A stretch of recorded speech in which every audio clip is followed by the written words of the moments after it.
We won't have, well, other than Nevin and Randy on Friday to talk sports, I don't think we're going to have anybody in the studio for a while. The COVID things come back to haunt us. And out of an abundance of caution, we're not going to have anybody in the studio for a while. That's just it. But I'm still here, so you can look at my face all day if you choose to by going to 1400 KVFD Facebook page, the Alpha Media website, Alpha Media Fort Dodge website, or my personal Facebook page, which is Michael Devine. And my number here is 515-955-1400. I am glad to see that we're moving forward tonight on broadband. By the way, if you have an opinion on broadband or any of our current providers, please feel free to call 955-1400. Again, 955-1400. Or actually, you can leave a message on StreamYard. I mentioned the audio and video service that comes from StreamYard, and there is a place where you can comment. You can post on that site. If you don't, oh, God forbid, want your voice heard on the radio. I hear that over and over again, and I have for years and years. Oh, I don't want anybody to hear me on the radio. Why? I don't get that. Of course, I've been on the radio for years, so I'm all right with it.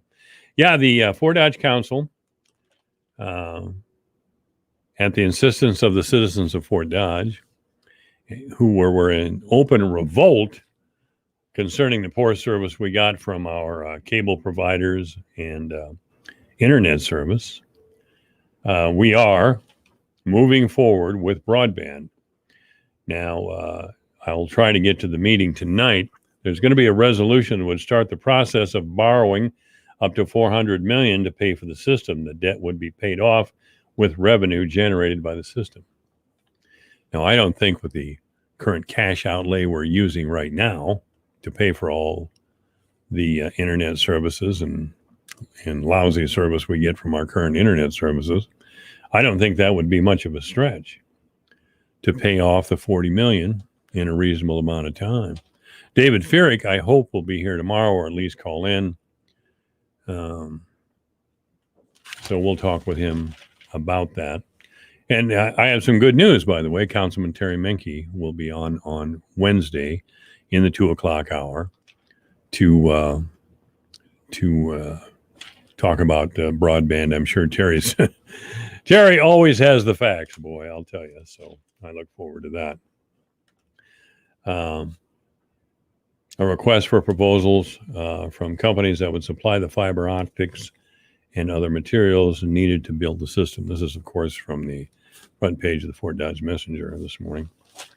I never get this information before the Messenger because Messenger is always terrified of getting beat.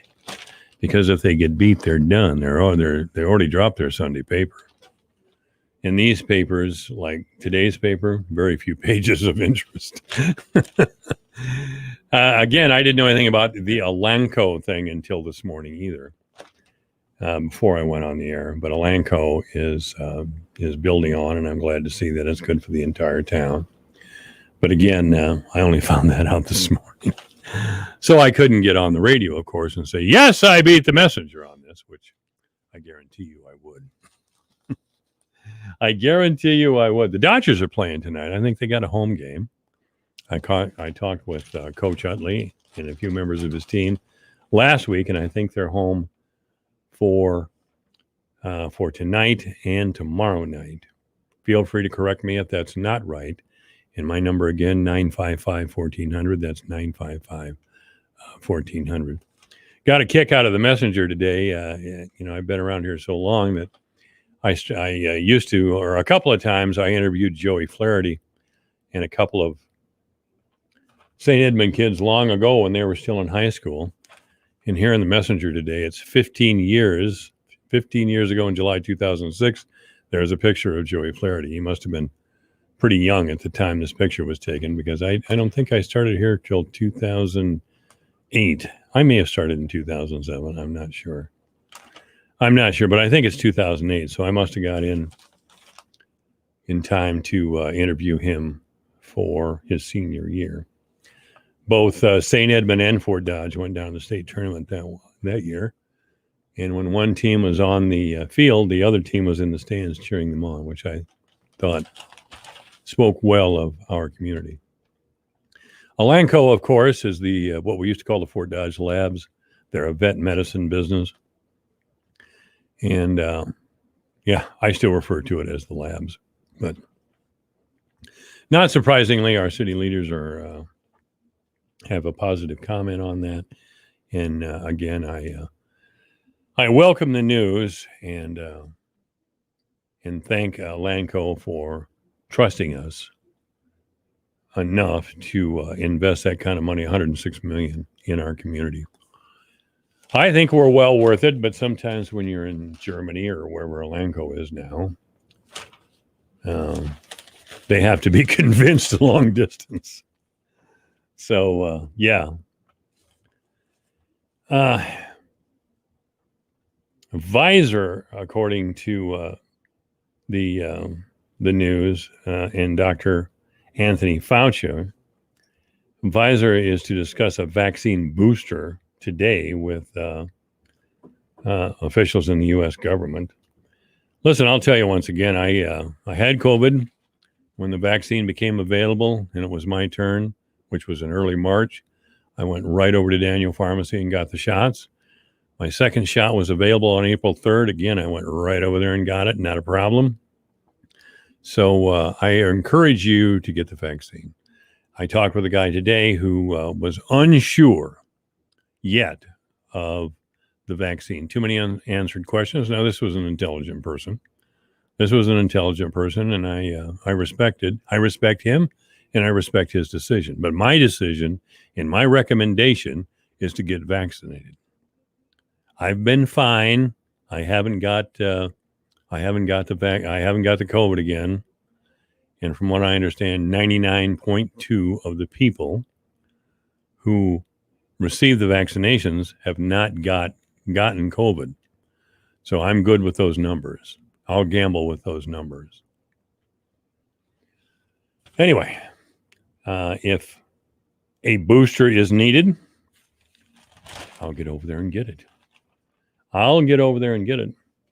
The Cuban people are revolting against their communist government.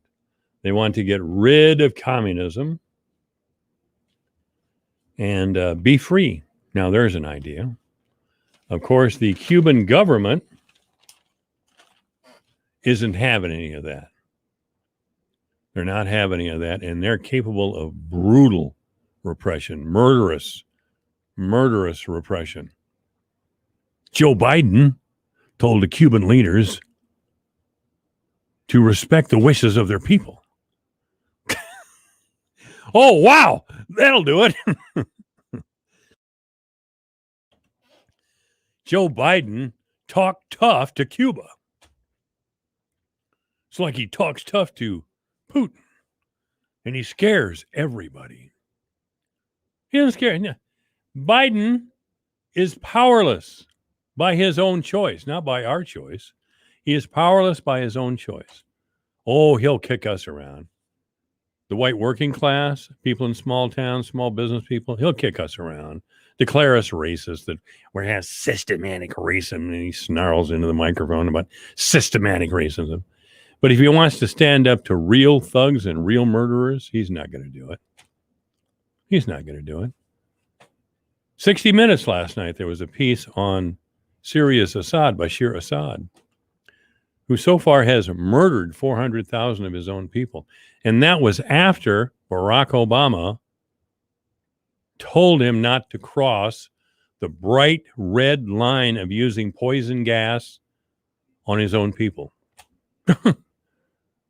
Assad sneered and gassed to death men, women, and children. Shocking pictures on 60 Minutes last night.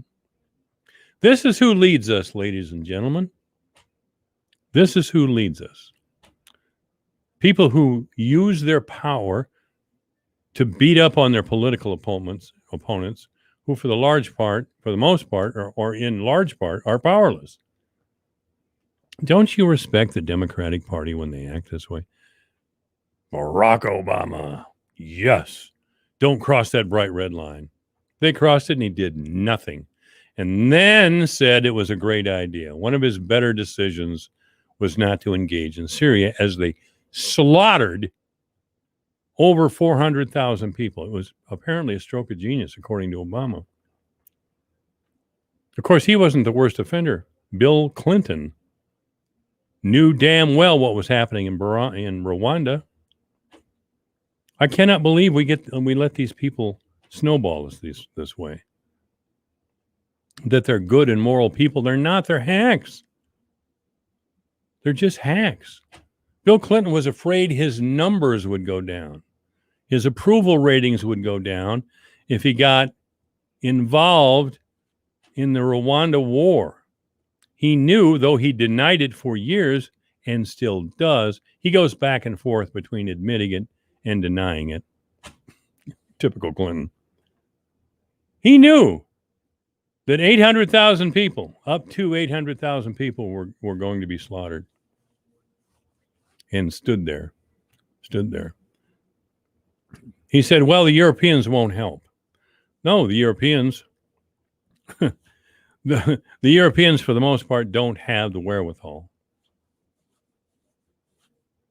The Canadian general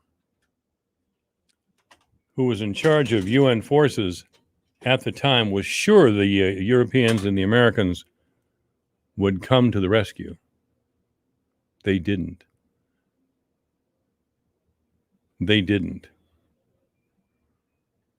He had to sit there and watch what was happening all around him. He later had emotional problems. His faith in humanity and in the basic goodness of human beings was crushed. I want to point out that we are not our leaders. We're not Joe Biden to stand around and watch something like that. We're not Barack Obama who'll sit around and watch something like that and say, oh, that's the world as it is. That's the world as it is. His lackey, Ben Rhodes, wrote a book called The World as It Is. There's only so much we're going to do. You're right, there's only so much we're going to do. But we can at least keep our word. We could at least keep our word. If people hear the President of the United States, the most powerful country on earth, say to Bashir Assad, don't cross that line. And Assad is nothing but a thug with a small army. That gave hope to the rebels. They began to press for freedom. And Assad wasn't going to let it go. He wasn't going to let his tyranny end. He used gas and killed, again, over 400,000 people.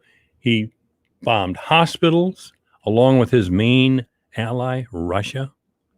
Russia joined in this carnage, this slaughter of the innocents. And that's what it was, a slaughter of the innocents.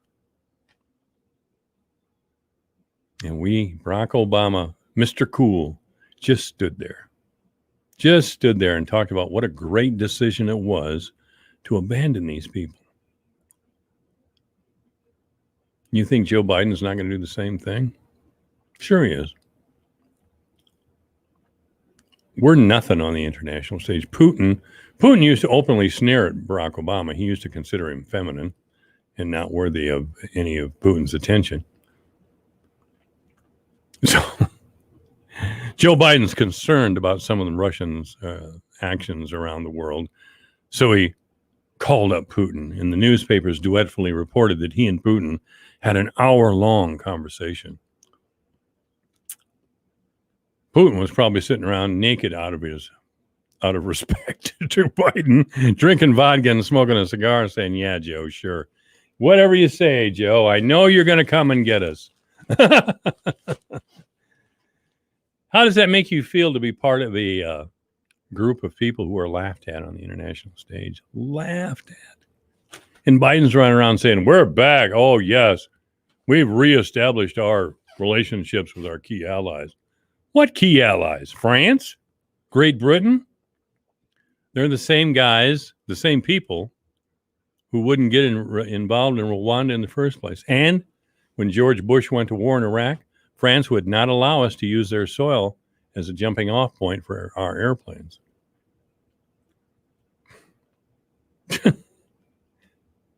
Those are our allies. Those are our allies. And by the way, anti-Americanism is one of the favorite sports in Great Britain. Remember when Trump was president? And I know Trump, yeah, okay. A lot of people hated Trump, but he was still the president of the United States, as I tried to tell my screaming friends who all they could say was, Trump, we got to get Trump out.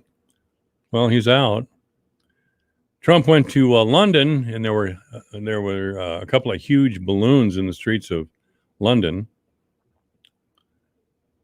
of a rotund Donald Trump.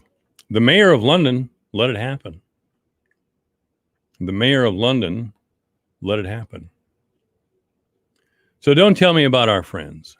Don't tell me how Biden's craven nature, despite his rough, tough public posture, is anything but laughed at by our so-called allies. Yeah, if there's any real trouble, you Americans go get shot. We're going to sit here. We're going to be cool.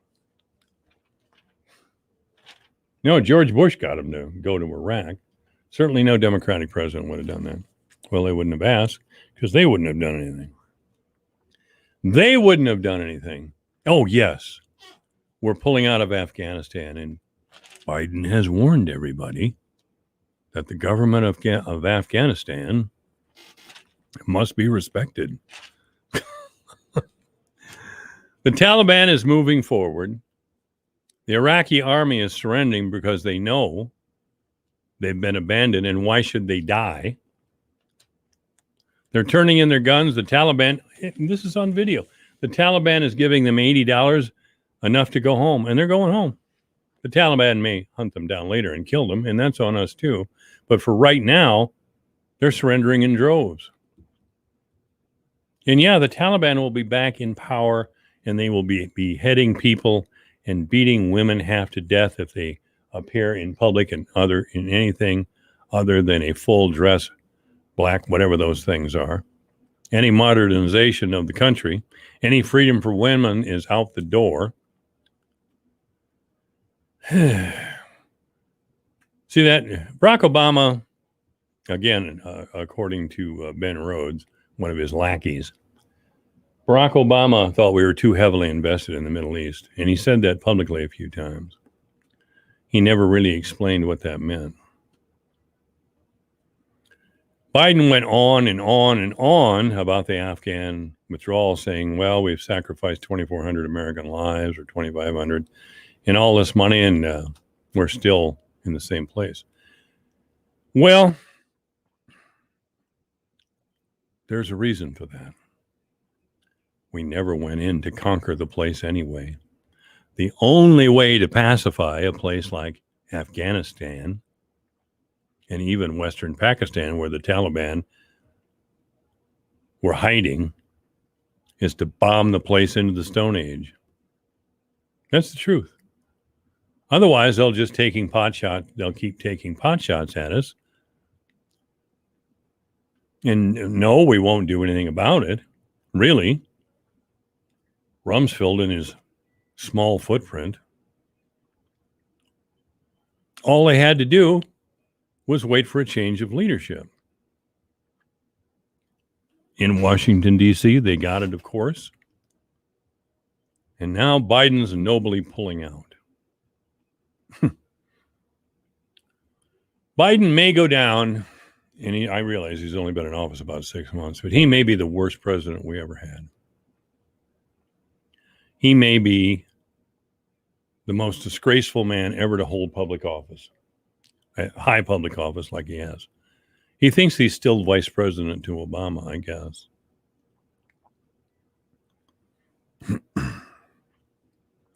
I think that's really the way he sees himself, a vice president to Obama. A number two.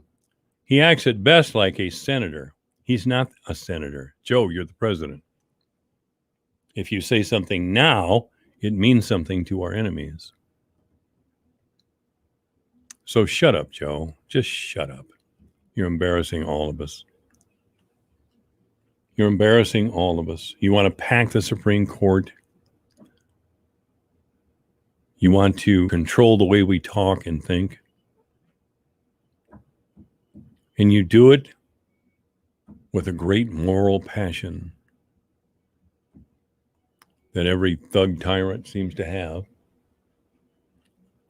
And he doesn't even understand that. I really don't think. He's never really considered the nature of freedom. He's never gone back and forth in his mind what freedom actually looks like. What do free people look like? Is this the way free people do things? Is this the way a government, I'm asking you a question, is this the way a government who are providing basic services to a free people, is this the sort of authority that they are entitled to?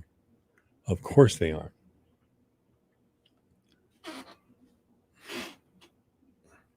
We really haven't had much for presidential candidates over the last several years. I mean, Hillary Clinton was, God. Donald Trump, wow. And now Biden. We have a bunch of second raters running the country, really. Anyway, I'm going to talk more about this with Sam Clovis in the next hour. It's 3 o'clock. Thanks for listening. This is KVFD Fort Dodge, Iowa.